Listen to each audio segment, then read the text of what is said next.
എന്നാൽ ഒരത്ഭുതം നടന്നു റസൂലുള്ളാഹി സ്വല്ലല്ലാഹു അലൈഹി വസല്ലമ തങ്ങളുടെ മദീനത്ത്. അത്യത്ഭുതം. ഒരു ഉമ്മ പറഞ്ഞു, എന്റെ മോന് നരകം കിട്ടണം, അതിനുവേണ്ടി ഞാൻ ദുആ ചെയ്തുകൊണ്ടിരിക്കുകയാണ്. അങ്ങനെ പറയണമെങ്കിൽ എന്തുമാത്രം ആ മകൻ ഉപദ്രവിച്ചിട്ടുണ്ടാകും.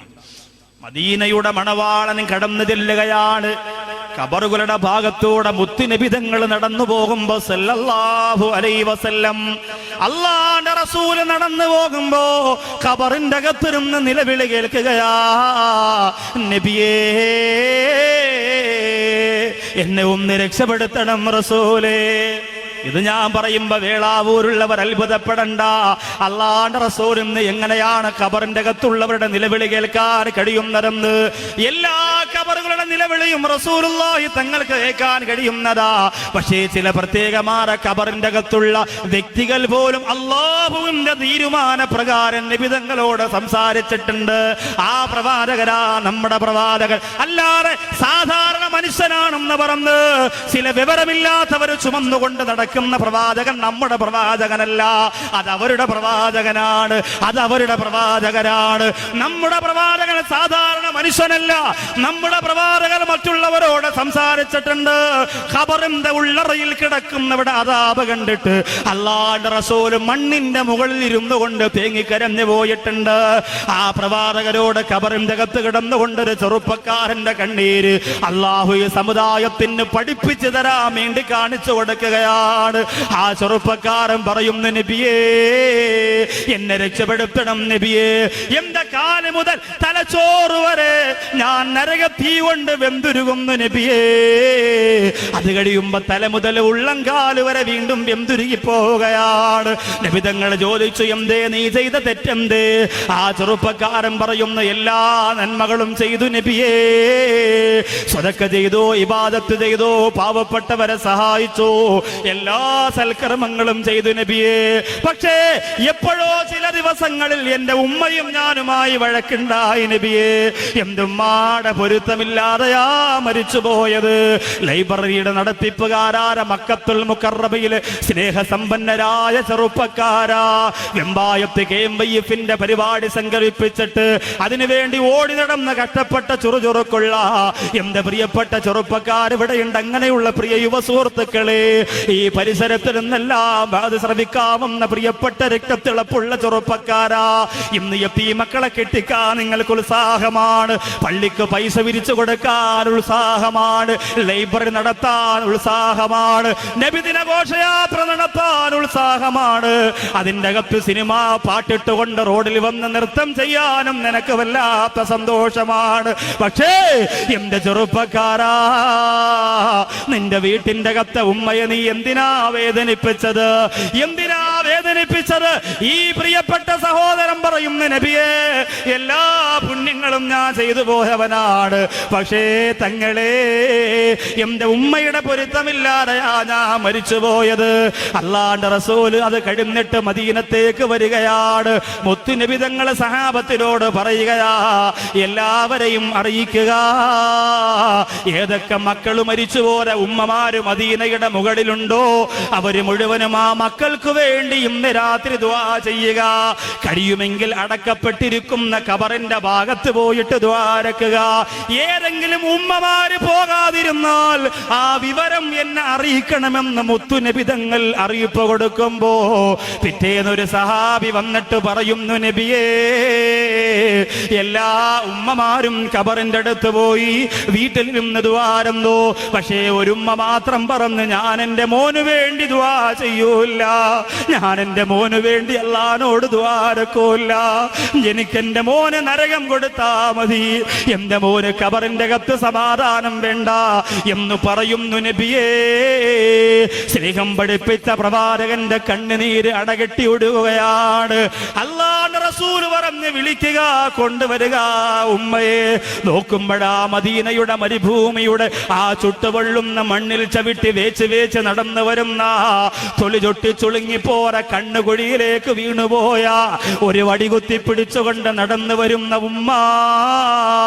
അല്ലാഹുവിന്റെ ഹബീബ് ചോദിച്ചു, ഉമ്മ നിന്റെ പൊന്നുമോനെ രക്ഷപ്പെടുത്തണ്ടേ, നിങ്ങളുടെ പൊന്നുമോന് സ്വർഗം കൊടുക്കണ്ടേ, അതുകൊണ്ട് മോന് പൊരുത്തപ്പെട്ട് കൊടുക്കണമെന്ന് പറഞ്ഞപ്പോ ആ ഉമ്മ പറയുന്നു, നബിയേ, അവൻ എന്നെ വല്ലാതെ വേദനിപ്പിച്ചിട്ടുണ്ട് നബിയേ, എന്നെ ഉപദ്രവിച്ചിട്ടുണ്ട് റസൂലേ, എന്റെ പൊന്നുമോൻ എന്നെ ചവിട്ടിയിട്ടുണ്ട്, എന്റെ പൊന്നുമോൻ എന്നെ കഷ്ടപ്പെടുത്തിയിട്ടുണ്ട്, എന്റെ പൊന്നുമോൻ എന്നെ വല്ലാതെ മനസ്സ് വേദനിപ്പിച്ചിട്ടുണ്ട്. ആ വേദന ഇന്നത്തെ രാത്രിയിലും ഇന്നലത്തെ രാത്രിയിലും ഇന്നത്തെ പ്രഭാതത്തിലും പോലും മാറിയിട്ടില്ല നബിയേ. എനിക്ക് പൊരുത്തപ്പെട്ടു കൊടുക്കാൻ കഴിയില്ല നബിയേ, അവൻ അനുഭവിക്കണം നബിയേ. ഒരു ഉമ്മ ഇങ്ങനെ പറയണമെങ്കിൽ ചെറുപ്പക്കാരാ, ആ ഉമ്മാടെ മനസ്സ് എന്തുമാത്രം നീ ചവിട്ടിയിട്ടുണ്ട് മോനെ. ഉമ്മയെ കുറ്റപ്പെടുത്തുന്ന ചെറുപ്പക്കാരാ, ചിന്തിച്ചു കൊള്ളുക, ഈ ചരിത്രം നിനക്കുള്ളതാണ് മോനെ. എന്തൊക്കെ പുണ്യങ്ങളും മലമറിച്ച് നീ ചെയ്തു പോയാൽ നിന്റെ ഉമ്മ നിന്നെ ശപിച്ചാ അതൊന്നും അല്ലാഹു സ്വീകരിക്കൂല. പിന്നെ അവിടെ നിന്ന് അങ്ങോട്ട് അദാബ് തന്നെ. ആ ഉമ്മ പറയും നബിയേ, എനിക്ക് സഹിക്കാൻ പറ്റുന്നില്ല. ഉമ്മ പൊരുത്തപ്പെട്ട് കൊടുക്കൂലെന്ന് മനസ്സിലായപ്പോ അല്ലാഹുവിന്റെ റസൂൽ ഉമ്മാടെ വിരൽ തുമ്പ് പിടിച്ച് നടന്ന് ചെല്ലുകയാണ്. ആ ഖബറിന്റെ ഭാഗത്തേക്ക് ചെല്ലുകയാ, മകനെ അടക്കിയിരിക്കുന്ന ഖബറിന്റെ ഭാഗത്ത് ചെല്ലുകയാണ്. അവിടെ ചെന്ന് നിന്നുകൊണ്ട് മുത്തു നബി തങ്ങൾ ദുആ ചെയ്യുകയാ, അല്ലാഹുവേ, ഈ പൊന്നുമോൻ ഖബറിന്റെ അകത്ത് കിടന്ന് നിലവിളിക്കുന്നത് ഈ ഉമ്മാക്കൊന്ന് കാണിച്ചു കൊടുക്കണേ അല്ലാ. ആ പൊന്നുമോന്റെ നിലവിളി ഒന്ന് കേൾപ്പിച്ചു കൊടുക്കണേ അല്ലാ എന്ന് പറഞ്ഞിട്ട് അല്ലാഹുവിന്റെ റസൂൽ ഉമ്മയോട് പറഞ്ഞു, ഉമ്മ, അവിടുത്തെ കാതുകൾ രണ്ടും ഇതാ ഈ ഖബറിന്റെ മണ്ണറക്കൂടിന്റെ മുകളിൽ വെക്കുക ഉമ്മ. എന്നിട്ട് ആ പൊന്നുമോന്റെ സങ്കടം നിങ്ങൾ അറിയണം ഉമ്മ. മദീനയിൽ നടന്ന അത്ഭുതമേ, അത്ഭുതത്തരന്റെ രാജകുമാരന്റെ നാവിൻ തുമ്പിലൂടെ മദീനക്ക് കിട്ടിയ അത്യത്ഭുതമേ, ആ വാച്യമായ ആത്മീയതയിലേക്ക് മക്കളെ എത്തിക്കാൻ ഉമ്മയുടെ സ്നേഹത്തിന്റെ മാധുര്യത്തിന്റെ പരദീസ തുറന്ന പ്രവാചകരെ, ആ ഉമ്മയുടെ കാതുകളതാ ആ മണ്ണറക്കോടിന്റെ മുകൾ ഭാഗത്ത് ചേർത്ത് വെക്കുകയാണ്. ആ സമയത്ത് ഖബറിന്റെ അകത്ത് കിടന്നുകൊണ്ട് പൊന്നുമോന്റെ നിലവിളി കേൾക്കുകയാണ്, എന്റെ ഉമ്മ, എന്നെ രക്ഷപ്പെടുത്തണം ഉമ്മ, എനിക്കറിവില്ലായിരുന്നു ഉമ്മ. ഉമ്മാടെ ഓരോ തുള്ളിക്കണ്ണീരിന് പകരവും നരകത്തിന്റെ കനൽക്കട്ട എനിക്ക് അല്ലാഹു തരികയാണ്. എനിക്ക് സമാധാനമില്ല ഉമ്മ. നരകത്തിയുടെ കാഠിന്യം കൊണ്ട് പൊന്നുമോൻ കിടന്ന് നിലവിളിക്കുകയാണ്. ഒരുപാട് പ്രാവശ്യം പറയുന്നു, ഉമ്മ, ഉമ്മ, മറക്കല്ലേ ഉമ്മ, എനിക്ക് പൊരുത്തപ്പെട്ട് തരണമെന്ന് പറഞ്ഞപ്പോ ഒരു ഭ്രാന്തിയെ പോലെ ഖബറിന്റെ മുകളിൽ നിന്ന് ഉമ്മ ചാടി എഴുന്നേൽക്കുകയാ. നബി തങ്ങളുടെ മുമ്പിലേക്ക് വന്ന് കരഞ്ഞു കുമ്പിട്ടുകൊണ്ട് പറയുന്നു, നബിയേ, എന്റെ പൊന്നുമോനെ കുറിച്ച് ഞാൻ അങ്ങനെ പറഞ്ഞതൊക്കെ ശരിയാണ്, പക്ഷേ അവന്റെ ഖബറിന്റെ അകത്ത് കിടന്നുള്ള നിലവിളി കേട്ടപ്പോൾ എനിക്ക് സഹിക്കാൻ കഴിയുന്നില്ല നബിയേ. ഉമ്മ, എന്നെ രക്ഷപ്പെടുത്തണമെന്ന് എന്റെ പൊന്നുമോൾ നരകത്തിന്റെ തീ വെന്തുരുകുമ്പോ കിടന്ന് മുറവിളിക്കുന്നത് എനിക്ക് സഹിക്കാൻ കഴിയുന്നില്ല നബിയേ. അതുകൊണ്ട് എന്റെ ഉമ്മാക്ക് എന്റെ പൊന്നുമോനെ ഞാൻ പൊരുത്തപ്പെട്ട് കൊടുത്തിരിക്കുന്നു നബിയേ. അവനെ എനിക്ക് അറിയിപ്പിക്കല്ലെന്ന് പടച്ചോനോട് പറയണം നബിയേ.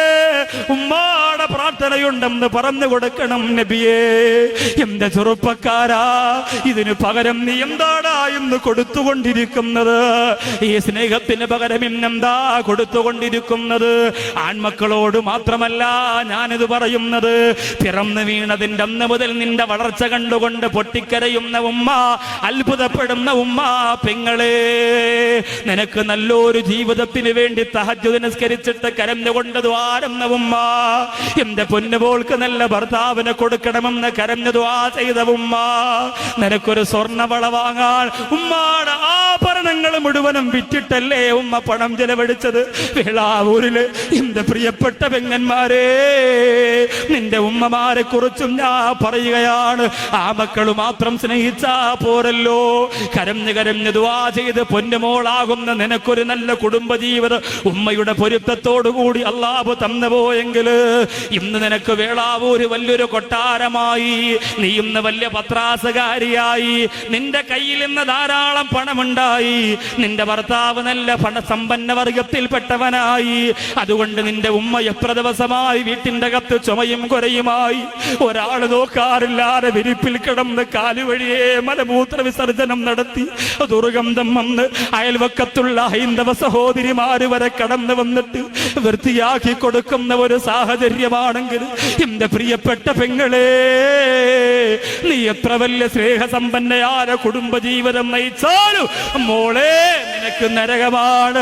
ഉമ്മാന്റെ ശാപത്തിന് പകരം പിന്നെ ആ നരകമല്ലാതെ ഒന്നുമില്ല പെങ്ങളെ.